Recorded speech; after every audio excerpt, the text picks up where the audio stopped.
ஜல்லிக்கட்டில் மாடுபிடி வீரர்கள் உயிரிழந்தால் அதிமுக ஆட்சிக்கு வந்ததும் 10 லட்சம் ரூபாய் நிதி உதவி வழங்கப்படும் என்று அதிமுக பொதுச் செயலாளர் எடப்பாடி பழனிசாமி தெரிவித்துள்ளார். ஜல்லிக்கட்டு போட்டியில் பங்கேற்கும் காளையர்களுக்கு அரசு செலவில் இன்சூரன்ஸ் செய்ய நடவடிக்கை எடுக்கப்படும் என்றும் இபிஎஸ் தெரிவித்துள்ளார்.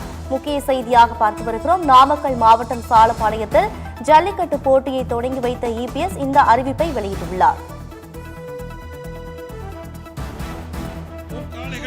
பங்கேற்கும் காளைகளுக்கும் வீரர்களுக்கும் சிறு தீங்கும் நேராமல் அரசு விதிமுறைகளுக்கு உட்பட்டு விளையாடுவோம் என்றும்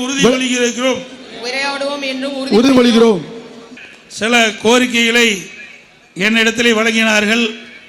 அனைத்து இந்திய அண்ணா திராவிட முன்னேற்ற கழகம் ஆட்சிக்கு வந்தவுடன் இந்த ஜல்லிக்கட்டு விளையாட்டில் ஈடுபட்டிருக்கின்ற விளையாட்டு வீரர்கள் எதேச்சையாக காளைகளால் தாக்கப்பட்டு உயிரிழந்தால் அவர்களுக்கு 10 லட்சம் ரூபாய் குடும்பத்திற்கு நிதியாக வழங்கப்படும்.